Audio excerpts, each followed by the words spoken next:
Hello, everyone. Good morning, good afternoon, good evening, wherever you are, whatever your time zone. Welcome.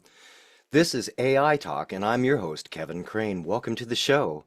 Today, we'll be discussing the topic of ways to elevate your customer engagement with AI.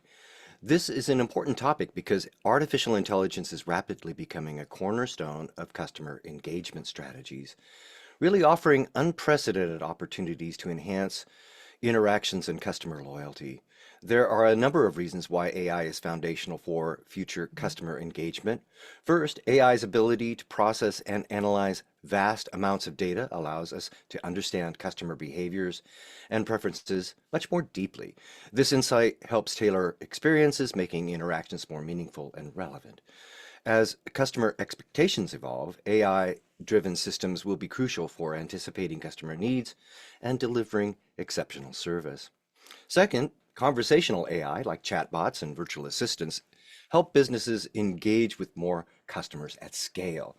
These systems offer 24/7 support, handle routine inquiries in seconds, and free up human agents to deal with more complex issues. This not only improves efficiency, but also ensures consistency and timely communications with customers across multiple channels. Finally, AI can drive customer loyalty through more personalized communications. By analyzing customer data, AI enables businesses to deliver highly targeted messages and offers and recommendations that resonate with individual customers. This level of personalization enhances the customer experience, making us all feel more valued and understood, which builds long-term loyalty and retention. So incorporating AI into customer engagement strategies is essential today for staying competitive and meeting the growing demands of modern consumers. But how do you do it? Well, that's what we'll be discussing today with a great panel of guests. But before I introduce our guest today, I do want to say thank you everyone attending today, and that includes the folks joining us live on LinkedIn. Hello there, and everyone else joining us today on Zoom. Thank you so much. Join us on Zoom for the full experience. It should be a great discussion today, but before I introduce our guests, I do want to say that, look, we want to hear from you too. We'd like to encourage everyone attending today to participate. So please join in with your comments and your questions in the chat section. And if you have a question along the way, please do jump in. I will attempt to get some questions into the flow of the show, and we'll have a few minutes also at the end for your questions. Excuse me. All right, let's bring aboard our guests today, starting with Jamie Graybird, president and co-founder of the consultancy group. Jamie, welcome aboard. Where are you calling in from, Jamie? Hi, Kevin. Today I'm on the line from the San Francisco Bay Area. Very good. Yes, Northern Bay, if I recall correctly. East Perhaps. Bay, yes. East Bay today. All right. Well, Jamie, welcome Yes. aboard. Thank you so much for Thank joining you. us today. Also with us Glad to today be is here. Deanna Petrova, digital growth and product head for the August collection. Deanna, welcome aboard. Where are you calling in from today? I'm calling from London. London. All right, very good. Well, Jamie and Deanna, welcome aboard. It's great to have you with us today. Look, I'd like to start our discussion today by pointing our attention to an article published recently by CMS Newswire. It's called From Friendly Face to AI, The True Power of Marketing Personalization.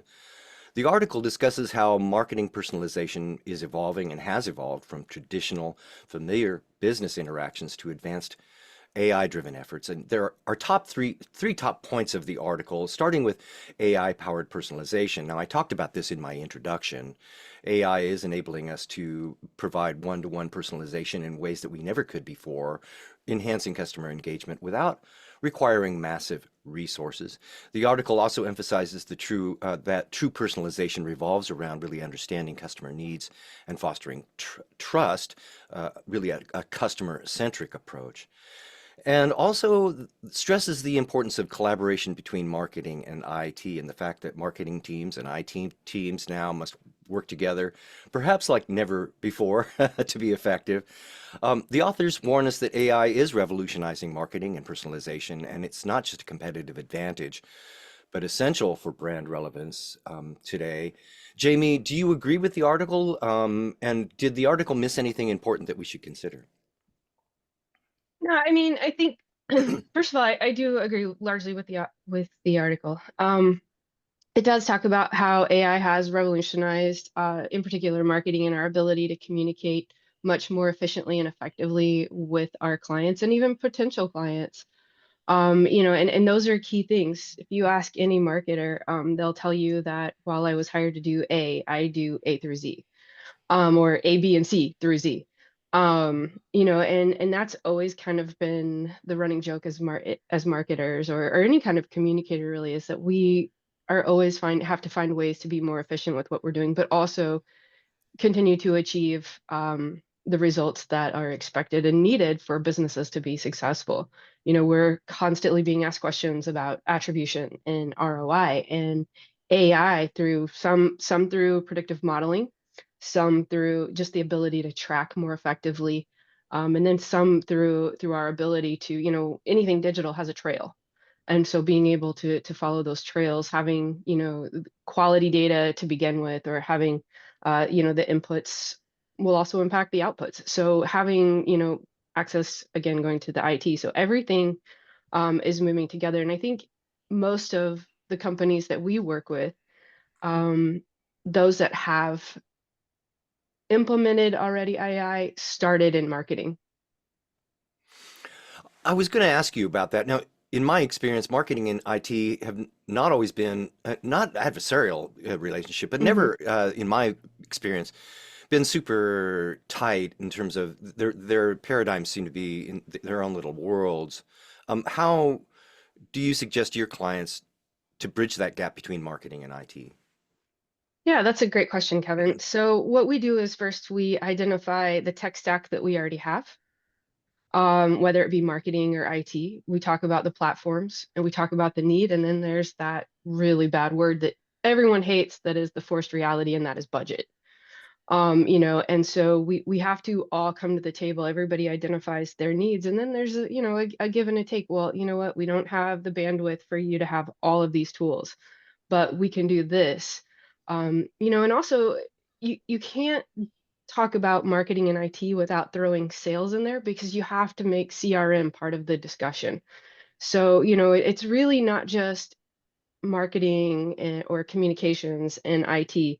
It's marketing, sales. And even, now when we talk about product, if you're a service based, you don't have to necessarily deal with the product end of it, but you also, if you're more of a manufacturing B2C, you have more of the product focused things, then you also have to pull in product management or potentially engineering. So Yeah. having that discussion with IT is one step in the process, but your entire tech stack is going to be important and at some point play into AI. Yeah, Deanna, I'd like to get your thoughts on the article. What are your thoughts on the article? Did you agree? And again, did the article miss anything that we should be considering? Yeah, absolutely. I mean, it was a good article in a sense. It got me a little bit nostalgic, like reading the first part, which was talking about how we back in the day used to go down to the local shop, right? And the shopkeeper used to know us and used to know exactly what we like to buy. So next time we go, they will be like, oh, you know what? I got this product that's specifically like for you. And that one-to-one connection, I think a lot of us have forgotten it ever existed because we live in a world where, I've lived in certain places for a very long period of time in London, and I can tell you that the shopkeeper has never even looked at me. They have no clue what I'm purchasing or anything like that, right? Like we're very Right. head down kind of mentality. And then moving that to the whole aspect of purchasing everything online and so on and so forth, I think we've gone through a period where technology obviously started overtaking, that decision making and was really trying to do that through personalization, but quite a big chunk of companies were doing a pretty bad job, like not trying to point fingers at anyone. It was a general experience, primarily because, they were trying to do bits here, bits there, and exactly your point of marketing and IT working together, two very, very distinct skill sets having to come into one, understand each other, and to Jamie's point, understand the tech stack and how that actually feeds into the different teams, the CRM, the sales, the customer experience, and marketing. It's not an easy job, and I think this has taken like a good 10 years of transition potentially of companies getting to that point, and then AI entering the scene in like this mass kind of discussion way, like in 2023, when everybody started playing with ChatGPT, which was, I think, the cornerstone of when things started changing, really became like a household name. It has become an interesting shift now that one-to-one communications and kind of that initial nostalgic shopping experience all of a sudden is becoming a reality online, because AI can do what we do as humans better and faster and can help us get there. And again, not to go into some apocalyptic discussion about it taking over and so on, but it's just helping us get to that personalized level faster because it processes the information much quicker and can give us an output much quicker than what a human can. Now, Deanna and Jamie, please jump in here too. The article, as I mentioned, emphasizes that the importance of a customer-centric approach. And Deanna, you sort of mentioned this, really understanding customer needs. That sounds great. We hear a lot about that. You need to understand your customer's needs, and that makes sense. But how do I do that, right? What are some techniques that I may be a business owner.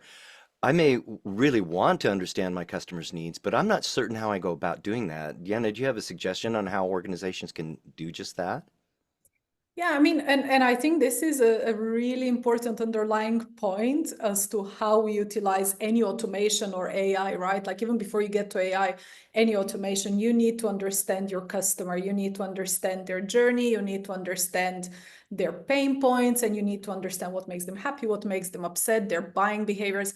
And it really depends, going back to the tech stack, what have you created as an ecosystem for your business? And you can be a very small business or you can be a huge business. It doesn't necessarily change the thought process that what lies underneath is the most important, is the foundation of whatever you're going to build on top of.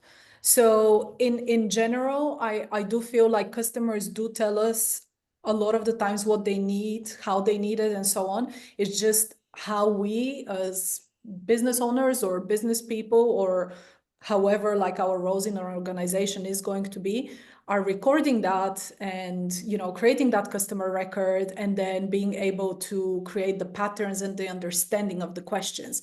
Because I think for big legacy organizations, there is a lot of issues with legacy data and just in general how things have been structured. Systems sit on top of systems, they don't talk to each other, which creates a lot of issues to actually answer this in a sense simplistic question, right? Like, how do you deliver this to the customer, give them the right answer? And yeah, for me, a lot of it sits within how the data is structured within an organization and what the organization has done through the years to maintain and actually create that data in a logical way in those systems that they use.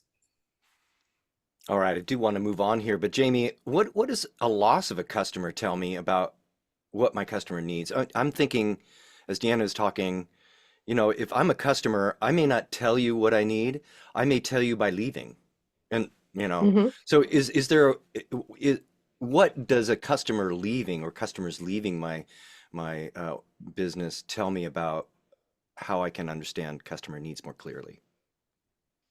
So, first of all, what Diana said was spot on. I agree wholeheartedly, and I think that does lend itself to this question, is that it's about the data that you have historically and being able to look back at that. One of the things AI does is those systems, once you clean your data, you can upload that and you can identify trends, right? You can see, okay, well, I'm losing X number of people at this stage in the game. There's something there that I need to fix, whether it's the messaging, whether it's the customer journey itself. Is there something broken in the journey? Or, is it the product? Is it the price point? And so you kind of have to, when you get to those kinds of answers, you start looking for trends. You're going to see deltas, but you're also going to see things along that trend line that you're going to be like, okay.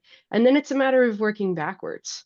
Mm. Okay, this is the end result. This is what's happening at this stage. Now I need to go back and find those data points where something's going awry. And you'll almost always be able to pinpoint, okay, that the problem is within this segment right here. Right. If you have good data, as Dan said, but there's a lot of legacy companies or a lot of companies that don't track those things.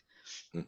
If it's an e-commerce sort of situation where people are buying and then they put items in their cart and they leave, as long as you have good follow-up, a lot of times you'll be able to kind of bring that sale back. You just have to keep the communication chain going. But I think you can also see things, most websites now um, have like a update my preferences where you can go in and you can talk about things. So if you're not following their preferences, if you continue, let's say somebody says, oh, I only want to hear from you once a week, and you're bombarding their email or their text messaging, they're going to be like, yeah, I'm done with you. And you lose that customer because you've Right. over communicated. Right. And so there are a lot of different data points you can have, but again, it goes back to having a full understanding of who your customers really are, who your ideal customers are, who your customers on the periphery are, and then, working towards either sending them messaging that aligns with your website, that aligns with the journey, or, offering them a great Mhm. product at a great price. All right. The article from CMS Newswire is called From Friendly Face to AI, The True Power of Marketing Personalization. There is a link in the chat feature here on Zoom.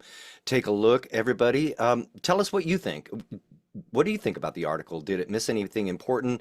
Do you agree with it? Do you disagree? So let us know, and we'll be happy to understand what your thoughts are on the article. But ladies, let's move along now to our discussion points for today. The first discussion point is why AI is foundational to your future customer engagement. Um, this is an interesting topic. Is it indeed foundational to our future customer engagement, or is this just another cycle of the hype cycle? Deanna, how do you see AI transforming customer engagement strategies today? Can you share some specific examples of its impact?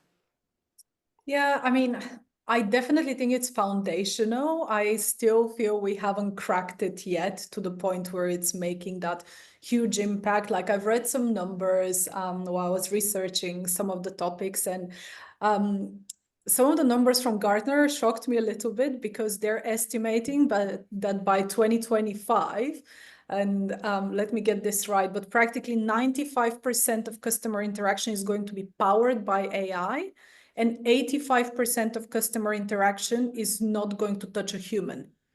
And that's 2025, like that's next year. So I was actually thinking about that and was thinking, oh, maybe this is a little bit over optimistic as to how fast we can move into like lack of human touch and so on. But I think the thing that's definitely not in question is that AI is here, and it's here to stay, and it's here to change our processes and how we work with data and information.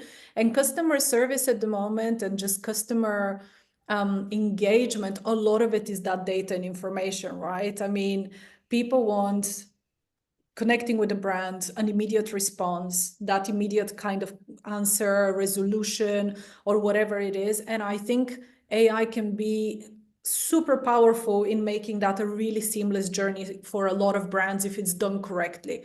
It can be a real disaster if it's not done correctly, because I have seen companies, and I'm not going to name any brands or anything, that have done a pretty poor job at implementing, chatbots, or, any of these. Like it's a telecoms company where they're like, okay, talk to our chatbot, and it's like incapable of delivering anything. So it's a very frustrating experience.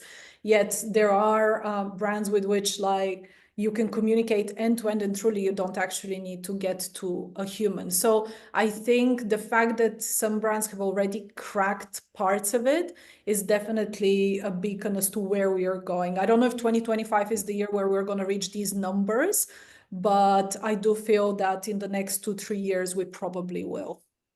And Deanna, what was that number again? So What percentage of customer interactions will not be with human interaction? 85%, 85%. That's got, 85%. yeah, Wow. which is like a lot, right? I mean, Most. Interesting. And I guess I could see that happening. And Jamie, jump in here. Both of you, please feel free to jump in along the way. I was I was doing an interview about this subject, and the guest was talking about how their research was showing that customers actually are starting to prefer AI interactions to human interactions because of, I think, what you were hinting at, Deanna, was, you know, the interactions with AI chatbots and so forth are quicker, they're more complete.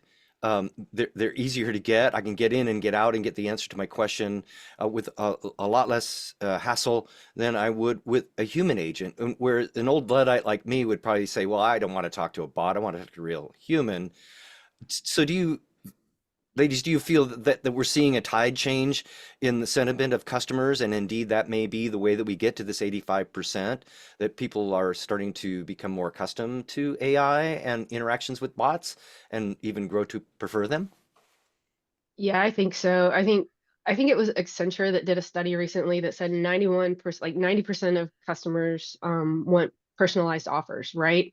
And so in doing that, you're offering them, but when they come to the website and you're talking to the bot, the better the bot, the more information the bot has, the better, the more personalized the experience. I'll give you an example. I was testing a new tool for clients last week, and I entered my information, and it started having a conversation with me over text, and I was like, I knew it was a bot, but if I didn't know it was a bot, I would swear it was a human.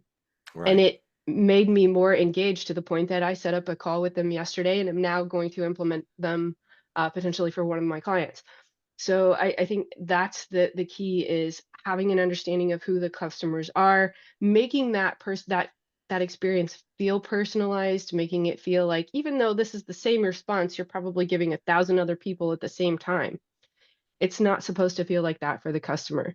And the better the information that the bot has, the better programmed it is, maybe even the more engaged with it is, the more that it's had interaction with humans, and it starts to feed on that and adapt to that. Hmm. Um, the better the experience. And everybody who works in communications and marketing knows that one of the first classes that you take is psychology, and that doesn't change. Human psychology is still the biggest factor in all of this, but it's also the wild card because you just never know. And so having these tools that are able to engage with your customers and give a positive experience that they want to continue to come back is really important. But it's also, to tie it kind of full circle, the buying circle is easy for the customer, and then the feedback loop, because a lot of these bots are now reaching out, "Hey, did you get the package? What did you think? And it's like, Yeah. oh wow, they really care about me as a customer. So I think it's all about the experience. I think you bring up an important point about the follow-up as well. I was, again, another interview, and I forget the stat now, that a great majority of lead generation is not followed up upon. So in marketing, we often worry about lead generation. It's a big motivational thing we do. We want to generate leads, but then when they're input, that we grab those, and then a high percentage of those are never followed up upon, just because we're humans and we, we drop the ball. Whereas AI can do that automatically for us. Do you feel that these sorts of mechanisms are really where we can find the greatest benefit in using this tool, in sort of supplementing the human parts of it with AI systems that engage automatically? How does that work in your experience? Deanna, what are your thoughts on that? Well, I'm a big advocate for AI being a co-pilot, right? Like I don't think it's gonna become the pilot.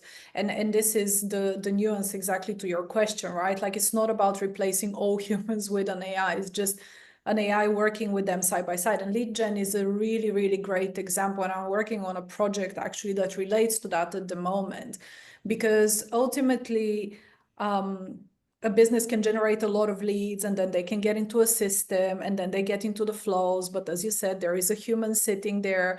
And ultimately, us as humans, we would always focus on the low hanging fruit, right? Like the one that's gonna, deliver the best outcome the quickest.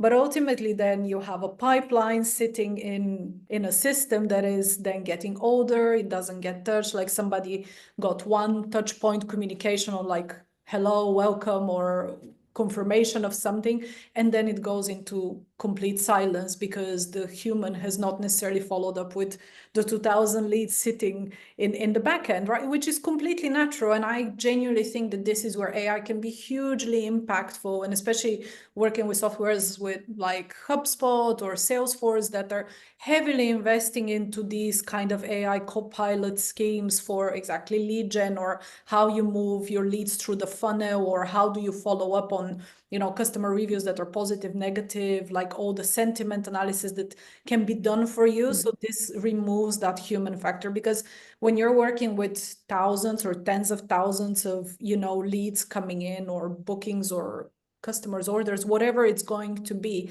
it becomes impossible without investing into a huge team to really do it well. So I think this is where any size company can benefit from AI. I think even the article mentioned the fact that back in the day you needed an army of people to deliver all of these, like the content and potentially the follow-ups and so on. And now with the help of AI, you actually can do that with very, very like a smaller kind of team when you're a startup, for example, where you can feel like a huge benefit of that. Very good. We are here today with Deanna Petrova, growth and product head of digital at the August collection. Also, Jamie Grabert. Is it Grabert or Grabert? Either one, it's Grabert. fine. Jamie Grabert with us. Thank you so much for that. Jamie is president and co-founder of the consultancy group. Look, Jamie and Deanna are here to help us wrap our arms around this idea of elevating customer engagement with AI. If you have a question or a comment for our panel today, please feel free to pop them into the chat feature. That's where I'll be looking. And we'll try to get some of your comments into the flow of the discussion today. We'll also have a few minutes here at the end as well. All right, ladies, we've sort of circled around this topic of our next discussion topic. I want to just briefly dive back into it again very quickly about really conversational AI. We've been talking about chatbots, and conversational AI refers to the technology that enables machines to simulate human-like conversations using natural language processing and machine learning and other technologies to understand and interpret and respond in ways that mimic human communication. We've been talking about this already, but what about the ability to engage with more customers at scale? It seems to me this is a great tool for organizations that are looking to explode their reach in terms of market share and customer engagement. So, Jamie, in terms of the rise of AI chatbots, how can companies really strike the right balance between this automation and still maintaining a human touch in customer interactions? Even with that 85% that we were talking about earlier, there still needs to be a human touch. And so how can we really make sure that we're bridging the gap and ensuring that technology and human interactions are appropriately placed together to allow us to really scale? That's a great question. And, when you figure that out, let us know. No. That's why I'm asking you. Yeah, right. No. So I'm going to speak more specifically to B2B because that's really our kind of bread and butter Okay. for our clients. But for us, you've got to have that human interaction. You're talking about a lot of large ticket products, right? In manufacturing and things like that. So Right. people are going to do their due diligence. They're going to read a lot of content, and we've had multiple clients say, hey, we had people convert to actual sales because our educational content was so great. We have ebooks, we have infographics, we have all the things, and that was part of the funnel. But the AI bots, the automation tools that we have, all of those things were driving that traffic to the website. The bots then to kind of take over to kind of what we call warm up that lead, right? Or have that initial conversation. And studies have shown, depending on whether you're talking to HubSpot, McKinsey, any of the others, on how many actual touch points you need, digital touch points that you need before you get into that last stage, if you're only dealing with digital. But if you have that human interaction, that human element, it cuts it by like a third. So you're looking at a shorter buying cycle if you interject a little bit of more human. So to Deanna's point, Good point. Having that, it's a marriage. It's not going to be, it's, I can get rid of my sales team and just rely on one person to make sure that the train stays on the track and the bots are going to do everything else. You've got to have those people there to help train the AI to make sure the AI stays on the tracks. And then you also need that human element, because at the end of the day, while the mechanism is an AI driven tool or is a digital based platform, at the end of the day, you're a human selling to a human. And that's what you have to remember, is the more human feeling the experience, the more likely the customer is to engage further, to take those steps that you want through the journey to convert to a sale. And then it's about retention. Then it moves to the lifetime value of that customer versus that single sale.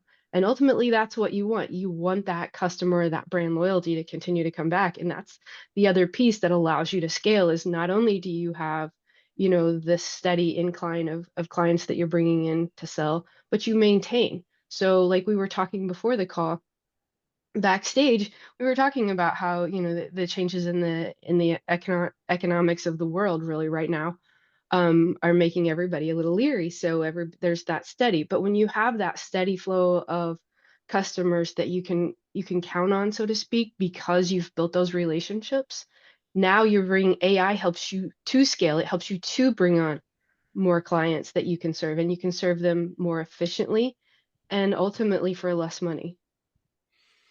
Deanna, do you agree? And what are the dangers of starting to shift towards a more AI-driven approach? Yeah, I definitely agree with everything Jamie's had to say. I think it's an underlying context of how AI is a co-pilot.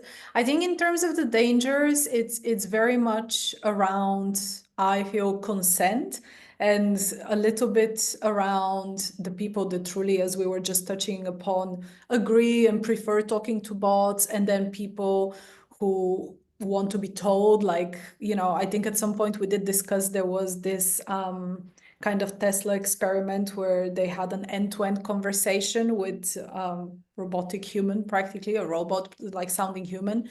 But then the people were not made aware when they were making the call. So I don't think, like, potentially, yes, it's for training purposes and so on, but I think the ethics around that like needs to definitely be looked at. And I think that's a huge big topic Yeah. from an AI perspective, right? Like the ethics, the consent, and then how do you really, when it becomes at such scale, right? At the end of the day, yes, it's a marriage between us and the AI, and it's supposed to be here to help us, but there needs to be regulation that actually identifies how this is done correctly. Because at the moment, I think also AI is still in its infancy and in terms of development and implementation. But as we can see how quickly it's growing and learning, and I can see it, like me and ChatGPT spent a lot of time together, as every other person, that works in marketing. Of course, it's a great co-pilot to, shift content and so on and support with some facts. But I can see how it's evolved from the first day that I started using it until now. Like, it's just become a very different experience. And I just think that, yeah, there is that danger of us not finding the fine line between, technology and the customer experience and what our customer actually wants ultimately. All right. Now, Jamie, Deanna brings up the idea of ethics and data privacy, and this brings us to our third discussion point. We've been sort of hovering around all three of these discussion points today, and that is how AI can be used to drive loyalty through personalized communications. But look, personalized communications means that you know a lot about me, and you're talking about that stuff that you know about me.